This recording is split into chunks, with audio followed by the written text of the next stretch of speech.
మన కేటీఆర్ అంటే ఒక అతను పద్మశాలి అతను అంటే ఆత్మహత్య చేసుకుంటే వెళ్ళి మా గవర్నమెంట్ ఉండేది ఉంటే ఈ టెక్స్టైల్ పార్క్ మస్తు అవుతుండే మళ్ళీ చెప్తా ఉన్నారు. ఎలా చూస్తారు ఈ మాటలు? వీళ్ళ మాటలు చూసి ఉన్నాం మేమైతే. వేరే జిల్లాలు మహబూబ్ నగర్, ఆదిలాబాద్ అంటే మాకు కొంత పూర్తి సమాచారం ఉండదు, పూర్తి అవగాహన ఉండదు. ఆ టెరైన్ మీద కూడా మాకు అవగాహన ఉండదు. అరే మా సొంత జిల్లా, మేము పుట్టింది అక్కడ, ఉద్యమాలు చేసింది అక్కడ, పల్లె పల్లెకి మేము తిరిగి మా కాళ్ళతోటి తిరిగి సైకిల్ మీద తిరిగి చూసినాం. మేము ఆ రోజుల్లోనే గ్రామాలకు తెల్లండి క్యాంపెయిన్లో భాగంగా అనేక గ్రామాలకు తిరిగినాం. మాకు తెలియంది అక్కడ భూపాలపల్లి తెలియదా, ములుగు తెలియదా, పర్కాల తెలియదా, డోనకల తెలియదా, మహబూబాద్ తెలియదా, నర్సంపేట తెలియదా, ఆదివాసీ ప్రాంతాలు అన్ని తెలుసు మాకు. ఆడికొచ్చి ఇలా కొత్త బిచ్చగాడు వచ్చినట్టు ఈయన వచ్చి మాట్లాడితే మేము నవ్వాలనా సవాలనా? ఏమనుకోవాలి రేవంత్ రెడ్డిని? ఏమన్నా మార్పు వచ్చింది అంటే వరంగల్లో తెలంగాణ వచ్చిన కాంచెలు ఏమన్నా మార్పు చేంజెస్ ఏమన్నా కనబడతా ఉన్నాయా ఎక్కడన్నా? మీరు గత 40 సంవత్సరాల నుండి చూస్తా ఉన్నారు కదా, ఇప్పుడు ఏమైనా చేంజెస్ కనబడుతున్నాయా? ఏమున్నదాడా, ఒకప్పుడేమో బీఆర్ఎస్ వాళ్ళు భూములు కబ్జాలు చేసిండ్రు వాళ్ళ పాలనలో. ఇప్పుడు కాంగ్రెస్ వాళ్ళు కబ్జాలు చేస్తున్నారు. అంతే తేడా కదే. అప్పుడు బీఆర్ఎస్ వాళ్ళు, ఇప్పుడు కాంగ్రెస్ వాళ్ళు అంతే. ప్రభుత్వ భూములన్నీ కబ్జానే. ఏదో వివాదాల్లో ఉన్నటువంటి భూముల పరిష్కారం కోసం ప్రజలు నాయకుల దగ్గరికి పోతే వాటిని సహా చేయబడుతుంది. చెరువులు, కుంటలు, కాలువలు, నాలాలు మొత్తం అన్నిటి కబ్జాలు చేయబడుతుంది. ఏమన్నా చెప్పు. కాంగ్రెస్ వచ్చిన తర్వాత ఈ భద్రకాళి చెరువు మొత్తం గడ్డి కొట్టించినట్టు చూసారు అసలు? అదే చెప్తున్నా నేను. నీళ్ళన్ని తీసేసిరంట. అంటే వాళ్ళు ఆడ మంచి చేయడానికా, లేకుంటే ఎంత భూమి ఉంది ఎంత కబ్జా చేసుకుందాం అనే ఆలోచన కొరక అసలు ఎందుకోసం వాటర్ ని పక్కదారి పంపించారు? వాళ్ళు ఏం లేదు, వాళ్ళు ఎక్కడైనా సరే ప్రభుత్వ భూములు, చెరువులు, కుంటలు, కాలువలు ఎక్కడున్నా, నాలాలు ఎక్కడున్నా వాటిని కబ్జాలు చేయాలి. ఎంత కబ్జా చేసుకొని ఎంత వాటర్ పంచుకుందాం అనే నేపథ్యం అంతే ఆలోచనలోనే. ఏ ఎమ్మెల్యే చక్కగా ఉన్నాడు చెప్పు? బొద్దనపేట ఎమ్మెల్యే ఆరు రమేష్ 100 ఎకరాలు వాడు స్వాధీనం చేసుకున్నాడు. ఇప్పుడు వచ్చిన ఎమ్మెల్యే ఆయన అసలే పోలీస్ అధికారి, ఆయన అదే పని చేయబట్టే. వరంగల్ ఎమ్మెల్యేలు ఇద్దరు అదే చేయబట్టే. మనకు తెలుసు కదా, మంత్రినే ఆమె. ఇటు స్టేషన్ కనుపూర్ ఏమన్నా ఉందంటారా? ఆయన అది కదే పని అవుతాయినా. అక్కడ ఎక్కువగా ఇటువంటి చేయడు, నియోజకవర్గంలో ఇటువంటి పనులు ఎక్కువ చేయడు. బయట చేస్తాడు కానీ అక్కడ చేయడు. చాలా జాగ్రత్తగానే ఉంటాడు, చాలా జాగ్రత్తగా ఉంటాడు. ఇక పాలకుర్తి మా పక్క నియోజకవర్గం, ఆడు ఏం కాలపడ్డది. ఎప్పుడు వస్తారో ఎప్పుడు పోతారో తెలియదు. ఎప్పుడు అమెరికాలో ఉంటారో ఎప్పుడు ఇండియాలో ఉంటారో ఎవరికి అంతుపట్టదు. ఎవరికి ఏమున్నది ఆడ. అక్కడ ఆ ఇద్దరు ట్రైబల్ ఎమ్మెల్యేలు, ఏది డోనకలు, మహబూబాదు, వాళ్ళు కొత్త బిచ్చగాళ్ళు లెక్క ఆగవాగా చేస్తారు. ఆ నర్సంపేట ఎమ్మెల్యే ఆయన అట్లే ఉన్నాడు. పర్కాల ఎమ్మెల్యే ఆయనకి అట్లే ఉన్నాడు. వరంగల్ ఎంపీ ఎట్లా అంటారు? వరంగల్ ఎంపీ మరి తను మొన్న చెప్తా ఉంది ఒక సినిమాకి సంబంధించిన ప్రమోషన్ దాంట్లో 2 సంవత్సరాలలో వరంగల్ రూపురేఖలు మారబోతా ఉన్నాయి, ఒక సినిమా హబ్ గా ఏర్పడబోతుంది, మీ సినిమా వాళ్ళంతా రెడీగా ఉండండి వరంగల్ సినిమాలు తీయడానికి అని చెప్తా ఉంది. అది ఎలా చూస్తారు ఈ వ్యాఖ్యలు? ఇక సినిమాలు ఎంత నటనో ఆమె మాట్లాడేది కూడా అంతే నటన. ఏమన్నదాడా, సినిమా జీవితం కాదు, ఇక ఆ మాటలు కూడా జీవితం కాదు. అవాస్తవాలని చిత్రీకరించడమే, లేకపోతే వాళ్ళ వ్యాపారం కోసం సినిమాలు తీస్తారు వాళ్ళది. అదొక వ్యాపారం. అది అనేక వ్యాపారాలు, రియల్ ఎస్టేట్ ఎట్టనో, లేకపోతే పరిశ్రమలు పెట్టడం, ఇతరత్ర చేయడం ఎట్లా వ్యాపారం, ఇదొక వ్యాపారం, ఇదొక పరిశ్రమే కదా. సినిమా ఇండస్ట్రీ అనేది అదొక ఇండస్ట్రీ. కాబట్టి దాని గురించి గొప్ప మాట్లాడే ఎంపీలను చూసి మనం వాళ్ళ మాటలు ఏమనుకోవాలా? సో ఫైనల్ గా ఈ రోజు విజయోత్సవ సభ వరంగల్లో పెడతా ఉన్నారు. అటు ఇంటర్నేషనల్ ఎయిర్పోర్ట్ అంటారు, ఇంకోటి కాలేజీ సంబంధించింది, భద్రకాళి టెంపుల్ అంటారు, మహిళలకు సంబంధించి ఇవన్నీ చేయడానికి వెళ్తా ఉన్నాడు. చాలా బానే ఉంది. మీరు ఒక వరంగల్ వాసిగా ఇప్పుడు వెళ్తున్న తెలంగాణ ముఖ్యమంత్రి యనుమల రేవంత్ రెడ్డికి ఏం చెప్పదలుచుకున్నారు? వరంగల్ అభివృద్ధి కోసం కానీ, వరంగల్ డెవలప్మెంట్ కోసం కానీ ఏం చెప్పదలుచుకున్నారు? మీరు మొదలు చేయాల్సినవి విద్యారంగ సమస్యలు ఏవైతే ఉన్నాయో, స్కూళ్ళు, కాలేజీలు, యూనివర్సిటీ, లేకపోతే ఇంకా ఇతరత్ర విద్యారంగ అవసరాలు ఏవైతే ఉన్నాయో వాటి మీద ఫోకస్ పెట్టండి. అట్లనే ఏదైతే గత 40-50 సంవత్సరాలుగా ఉత్తర తెలంగాణకి వైద్య సేవలు అందించినటువంటి గాంధీ హాస్పిటల్ ఏదైతే ఉందో మీరు కాంగ్రెస్ పార్టీ అంటారు, ఇందిరమ్మ రాజ్యం అంటారు, మరి మీ ఇక్కడ వచ్చి బాపు ఘాట్లో పేద గాంధీ విగ్రహం పెడతా అంటున్నావు కదా, ఆడెందుకో విగ్రహం పెట్టి డబ్బులు వృధా చేయడం, గాంధీ పేరుతో ఉన్నటువంటి హాస్పిటల్ బాగు చేయి. అవును, అక్కడ కావాల్సిన ఇప్పుడు మా పిల్లల్ని కూడా, మా ఆశ్రమ పిల్లల్ని కూడా మేము అదే గాంధీ హాస్పిటల్ పంపిస్తాం. నేను పోయి వచ్చిన ప్రతిసారి పిల్లల్ని అడుగుతా, అక్కడ మందులు ఉన్నాయా, మీరు లైన్ లో నిలబడ్డప్పటి నుంచి ఎంతసేపటికి మీకు డాక్టర్ కలిసిండు, మీకు రాసిన టెస్టులు ఏదైతే ఉంటుందో ఈసీజీ కావచ్చు, బ్లడ్ టెస్ట్లు కావచ్చు, లేకపోతే యూరిన్ టెస్ట్ కావచ్చు, ఇతర టెస్టులు ఏవైతే ఉన్నాయో, మా ఒక్క అమ్మాయిని ఒక టెస్ట్ కోసం ఇప్పటికి 5 సార్లు పోయి వచ్చింది ఆ అమ్మాయి. చదువుకునే అమ్మాయి కాలేజీ పోగొట్టుకొని ఆమె 5 సార్లు నీ టెస్ట్ల కోసం పోవాల్సిన పరిస్థితి వచ్చిందంటే ఏం ప్రభుత్వం ఇది? ఇదో ప్రభుత్వమా? ఇదొక పాలననా? థైరాయిడ్ టెస్ట్ కోసం చివరికి మా అమ్మాయిని ఇక ఇక్కడ అయితలేదు కానీ ప్రైవేట్ లో చేయించుకోమని ఉచిత సలహా ఇచ్చారు డాక్టర్లు. అది చేసుకునే 5 సార్లు ఎందుకు వస్తుంటే మనం? నేను కావాలంటే నీకు నెక్స్ట్ టైం లేకపోతే మీకు వాట్సాప్ లో పంపిస్తా ప్రిస్క్రిప్షన్ పేపర్లు. డాక్టర్లు రాసిచ్చినే.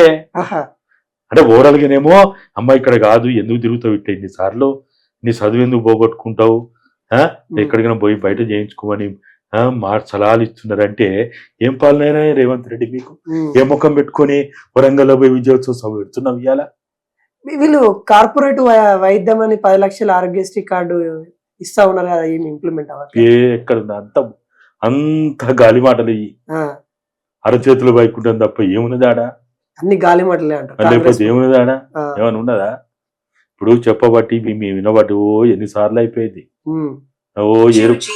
ఎయిర్పోర్ట్ అని ఎన్నిసార్లు నుంచి మేము వింటాను. అవునవును, మేము చిన్నప్పటి నుంచి మేము ఎప్పుడు ఆ రోడ్డే పోతాం. మేము వరంగల్ రావాలంటే ఆ రోడ్డు నవ్వుతో చూసి చూసి చూసి మా కళ్ళన్నీ ఇదవుతున్నాయి. మామూలు ఎయిర్పోర్ట్ వస్తుందా రాదా అసలు? వీళ్ళు చెప్తా ఉన్నారు కదా తీసుకొస్తాం దానికి బడ్జెట్ కూడా 200 కోట్ల రూపాయలు కేటాయిస్తాం అని చెప్తా ఉన్నారు. అసలు ఎయిర్పోర్ట్ వీళ్ళు ఆడ చేస్తారా లేదా అని అంటే ఏం చెప్తారు? ఇప్పుడు వాళ్ళు ఎయిర్పోర్టా లేకపోతే వాళ్ళు ఇంకా ఏదైతే అభివృద్ధి పేరుతో చెప్పే మాటలు ఏవైతే ఉన్నాయో అదేదో ఇందిరమ్మ జయంతి సందర్భంగాట భవంతులు కడతారట. అరే నీకు స్కూళ్ళకి ఇప్పటి వరకు అతిగతి లేదు. నీకు మోడల్ స్కూల్ ఎట్టున్నాయి, కస్తూర్బాయ్ స్కూల్ ఎట్టున్నాయి, లేకపోతే పూలే గారి పేరుతో పెట్టిన గురుకులాలు ఎట్టున్నాయి. ఒక్కనాడు నువ్వు పోయినావు, ఒక గురుకులాన్ని సందర్శించు, సోషల్ వెల్ఫేర్ హాస్టల్లో పోయి చూడు, స్కూల్లో పోయి చూడు. ఎందుకు చూడవు? నీ ఎమ్మెల్యేలు పోరు, నీ మంత్రులు పోరు, నువ్వు పోవు. Education minister and home minister and Revanth Reddy అంటే ఎడ్యుకేషన్ మినిస్టర్ పోవాలి కదా. మళ్ళా ఆయన మెడిసిటీ హాస్పిటల్ ఓపెన్ చేయాలి, ప్రైవేట్ హాస్పిటల్. అవునవును, ప్రజల రక్తం పీల్చి పిప్పి చేసే హాస్పిటల్. శివాలని కూడా అప్పచెప్పకుండా డబ్బులు బిల్లులు వసూలు చేసే హాస్పిటల్, వ్యాపారం చేసే హాస్పిటల్ ఓపెనింగ్ ఏమో ఆయన పోతాడు.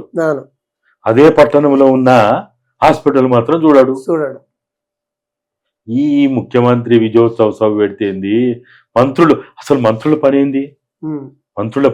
ప్రజల యొక్క సంక్షేమాలు దగ్గరికి ఉండి అందుతున్నాయా అందట్లేదా అని చూసుకోవాలి. పార్టీ కార్యక్రమాలకు దూరంగా ఉండాలి మంత్రులు. అవును, పార్టీ కార్యక్రమాలకు దూరంగా ఉండాలి ముఖ్యమంత్రి.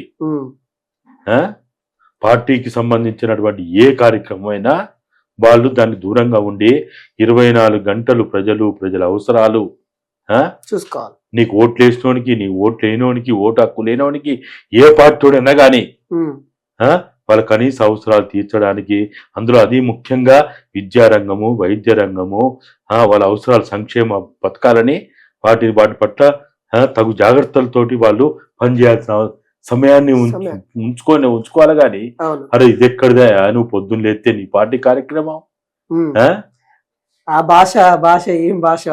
రేవంత్ రెడ్డి సీఎం హోదాలో మాట్లాడుతున్నా పేగులు తీసి మెడలు వేసుకుంటారడం, ఇవన్నీ అసలు న్యాయ వ్యవస్థ కానీ, పోలీస్ శాఖ కానీ, లేకపోతే మీడియా కానీ వెంటనే ఆయన మీద తగు చర్యలు తీసుకోవాలని మనం మాట్లాడాలా?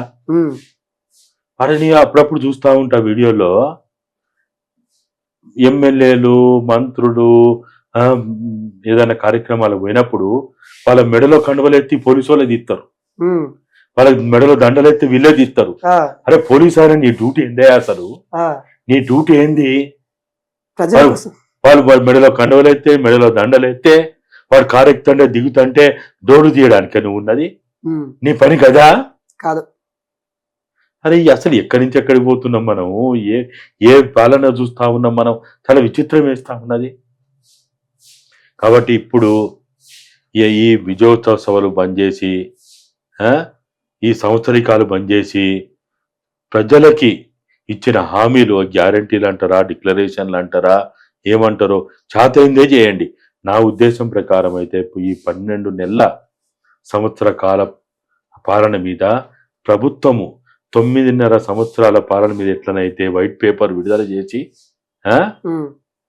అసెంబ్లీలో చర్చ పెట్టిందో, ఈ సంవత్సర కాల పాలన మీద కూడా రేవంత్ రెడ్డి గారు మీరు మీ పాలన మీద మీరే వైట్ పేపర్ తయారు చేసి ఇవి చేసినాము, ఇవి చేయలేకపోయినాము, ఇవి మళ్ళా రానున్న సంవత్సరాల్లో చేస్తాము, అబద్ధాలు వద్దు, నాటకాలు వద్దు, ఈ నాటకాలు బంద్ చేయండి, ఈ డైలాగులు బంద్ చేయండి, బంద్ చేసి ఉన్నదేందో లేనిదేందో చేసిందేందో చేయందేందో మీరు వైట్ పేపర్ ద్వారా మీరు విడుదల చేయండి. అది ఎందుకయ్యా మీరు పేపర్లలో లక్షల రూపాయలు ఖర్చు చేసి మీరు అడ్వర్టైజ్మెంట్ ఇవ్వాలా? మీరు మీడియా కాన్ఫరెన్స్ అరేంజ్ చేసి మీరు 1-2 గంటలు ప్రజలతోటి మాట్లాడండి. మీరు మీడియా ముందుకు వచ్చి మీరు మాట్లాడండి. ఇలా చూడు రాదు, అన్ని పత్రికల్లో ఫ్రంట్ పేజీ మొత్తం అదే అడ్వర్టైజ్మెంట్లు, లక్షల రూపాయలు ఎందుకు ఖర్చు పెట్టాలి? మీ మీడియాని మీరితే ముఖ్యమంత్రి పత్రికా సమావేశం అంటే పోరా మీరు? లైవ్లు పెట్టరా? మరి ఎందుకు ఈ అడ్వర్టైజ్మెంట్లు అవసరమా? ఇవన్నీ ఒకవైపు ఏమో ఇప్పటికే 11 నెలల్లోనే 85,000 కోట్ల రూపాయలు అప్పు చేసినావు.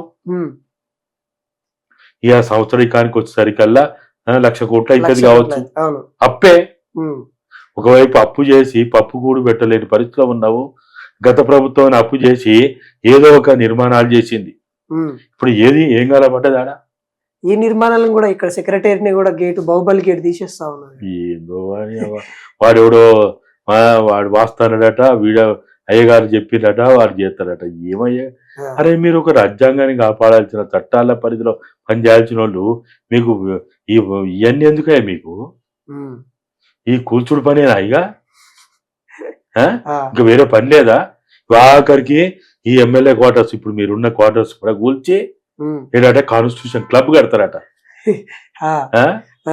ఏమైనా కూల్చుడు పనే ఉన్నది వీళ్ళకి. కూల్చుడు కట్టుడు ఈ కూల్చుడు పని కనుక ఇట్లనే పెట్టుకుంటే ప్రజలు ఈ ప్రభుత్వాన్ని కూల్చే రోజులు కూడా వస్తాయి.